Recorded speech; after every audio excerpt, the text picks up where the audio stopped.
Alors moi, puisque je pose aussi mes questions, puisqu'on parle, moi j'étais évidemment très, très impressionné à l'idée de venir vous parler. Je suis encore terriblement, mais je ne vais pas trop le montrer. Mais ce qui m'a frappé dans votre périple, c'est ça, c'est le périple entre différentes cultures que vous avez eu la chance de parcourir. Culture arabe, culture d'Amérique du Nord, culture européenne, malgré vous d'ailleurs, puisque vous êtes un exilé d'abord, avec le poids que signifie ce terme pour moi en tout cas. Vous allez nous dire si ça veut dire quelque chose pour vous.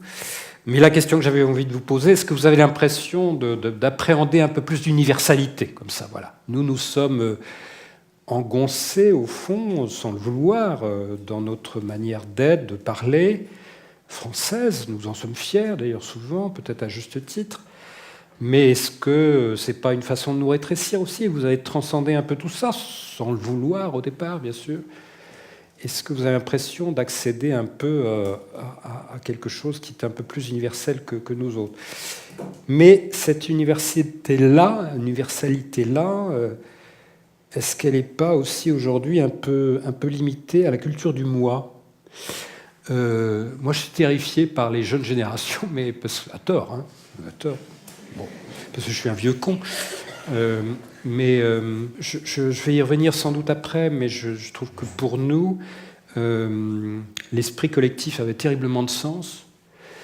Est-ce qu'aujourd'hui, on ne recherche pas le salut dans ce que peut offrir la technologie à chacun? Voilà. Bon, donc, universalité d'un côté, et puis est-ce que cette universalité-là ne conduit pas au culte du moi? Voilà. C'est facile, non?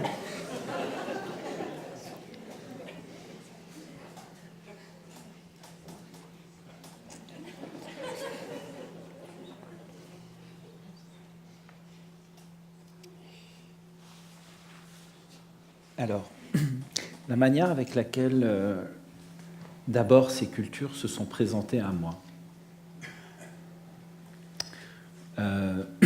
Les choses se sont déroulées entre l'enfance et la fin de l'adolescence. C'est important parce que ça met en place un individu qui n'a pas choisi. Quand vous êtes enfant, vous ne choisissez pas. On choisit pour vous, c'est le rôle des parents. Donc je n'ai pas choisi, c'est toute la différence. Si parmi vous, il y en a qui ont choisi de quitter leur pays,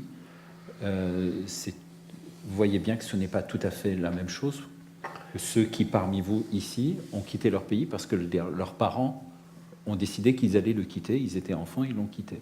Donc on ne vit pas la chose de la même manière parce que le choix permet l'appartenance, permet une appartenance différente. Donc, et puis, le pays d'où je viens est compliqué parce que c'est une mosaïque culturelle. Et une mosaïque culturelle qui s'est constituée dans un rapport conflictuel. Le Liban, 19 confessions différentes, héritier de l'Empire ottoman. L'Empire ottoman, structurellement, se fonctionnait de cette manière-là, et ça a duré 500 ans. Il disait en gros à quelqu'un, tant que tu restes dans ta communauté, tu peux faire ce que tu veux, tu peux parler la langue que tu veux, tu peux faire ce que tu veux, mais si tu sors de ta communauté, tu dois te référer à la loi de l'Empire.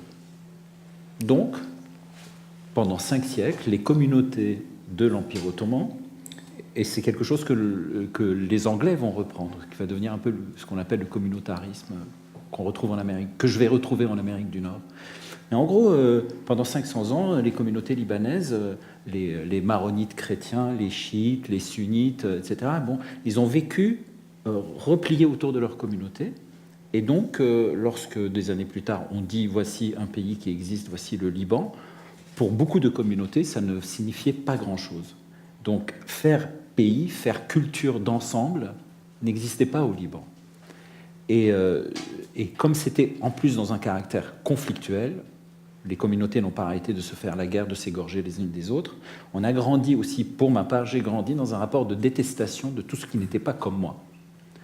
Pourtant, par des parents super aimants, beaucoup d'amour, mais avec beaucoup d'amour, on m'a appris à détester l'autre. Et je l'ai fait. J'ai détesté tout ce qui n'était pas moi. J'ai détesté le palestinien comme jamais, j'ai détesté le chiite comme jamais, le sunnite comme jamais, le druze, c'est pire. J'ai détesté l'israélien, j'ai détesté le juif, etc., etc. Donc ça, c'est de l'enfance. Et puis, j'ai dansé à la mort d'un homme, Kamal Jumblat, chef druze, on apprend qu'il est mort. On était tellement heureux, on est sortis et nous avons dansé. Qu'est-ce qui fait qu'un enfant de 7 ans danse à l'annonce de la mort d'un autre humain? Eh bien, la guerre civile fait en sorte que mes parents décident qu'on va quitter le Liban et on vient en France. Alors, la France, la langue, je perds la langue arabe pour découvrir la langue française. Et là, je découvre fronton d'à peu près l'école, en tout cas pour commencer, ces 3 mots, égalité, liberté, fraternité. Alors pour vous, Français, c'est banal, hein. Enfin comme ça, on n'y fait plus attention. Mais pour moi, depuis mon bureau de la colline, je vois la mairie du 20e arrondissement, et une partie de la mairie est cachée par un immeuble, et je ne vois que le mot liberté. Je ne vois pas égalité, fraternité. Alors, ne voyant pas égalité, fraternité, le mot liberté devient assez monstrueux, parce que je me rends compte que s'il n'y avait que liberté, eh bien, ça serait terrible. Ça serait l'hyperlibéralisme, ça serait une chose où il n'y aurait plus de solidarité, et que la liberté ne prend son sens que parce qu'il y a une égalité. Mais la même chose, s'il n'y avait que égalité, ça serait épouvantable, ça serait monstrueux, ça serait stalinien. Et s'il n'y avait que la fraternité, s'il n'y avait que la fraternité, il y aurait la liberté et l'égalité de toutes les manières. Mais chacun de ces mots ne fonctionne que parce que les deux autres sont là. Et ne voyant que le mot liberté de ma fenêtre du théâtre de la colline, je me rappelle continuellement mon pays au Liban. Mais tout ça, je l'ai appris au Québec. Tout ce que je vous raconte là, toute ma manière d'apprendre à penser, je l'ai apprise au Québec. Parce qu'au Québec, c'est le seul endroit en Amérique du Nord où on parle le français, et c'est le seul endroit au monde où le français était la langue des pauvres, la langue des ouvriers et des miséreux. Partout dans le monde, partout, le français était la langue des élites, soit en Afrique, au Moyen-Orient, chez nous, au Liban, en Europe, en Russie, dans les pays slaves, en Asie du Sud-Est. Ceux qui étaient de la haute parlaient le français. Le seul endroit où c'était la langue des ouvriers, des miséreux, c'était au Québec. Et donc, ma langue française, mon accent français, était vu comme, si vous voulez, moi, quand j'ai pris l'avion pour passer de la France au Québec, je suis passé de capitaine de l'équipe de rugby libanais au lycée Buffon à Paris. En 8 heures de vol, je suis devenu l'intellectuel français qui parle bien. Alors qu'en France, j'étais le dernier de la classe. Donc, ce simple transfert, à cause de l'accent, m'a fait apparaître une autre personnalité.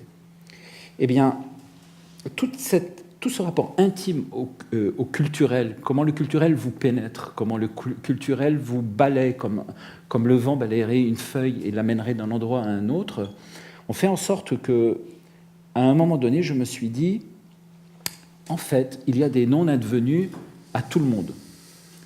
Il y a des non-advenus. Il y en a qui n'auront pas d'enfants. Il y en a qui ne connaîtront pas la passion amoureuse. C'est des non-advenus. Des non-advenus, chacun en a dans sa vie. On en a tous plein des non-advenus. Un des miens, c'est de ne plus connaître ce que c'est l'appartenance à une culture référente. Je n'ai pas ça. Parce que j'ai muté. J'ai muté 2 fois. J'ai muté d'une culture à une autre, d'une autre culture à une autre. Pourtant, je n'appelle pas ça une universalité. J'appelle ça expérience intime, profondément intime, qui peut me noyer. Et la seule manière de ne pas être noyé par cette expérience brutale et violente consiste justement à la raconter, pour ma part, à la raconter. J'ai trouvé le théâtre pour la raconter. J'ai trouvé le théâtre pas parce que j'ai vécu la guerre ou parce que j'ai vécu l'exil. J'ai trouvé le théâtre parce que j'ai vu du théâtre. Ça, c'est super important. Je suis pas devenu... Parce qu'il y a plein de gens qui ont connu l'exil, la guerre, ils n'ont pas fait de théâtre. Donc, c'est parce que j'ai vu du théâtre. C'est le théâtre appelle au théâtre. Et en voyant le théâtre, je me suis rendu compte que je pouvais faire de cette expérience qui pouvait m'enterrer vivant. Parce que je pouvais avoir le sentiment d'être le seul à l'avoir vécu, de ne plus avoir d'espace de partage. Le théâtre est devenu le lieu du récit qui a universalisé cette expérience. Parce que l'autre, par empathie, se reconnaît dans le personnage.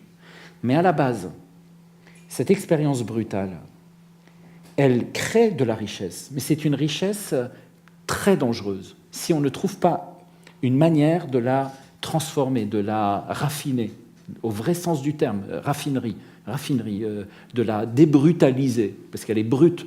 C'est une...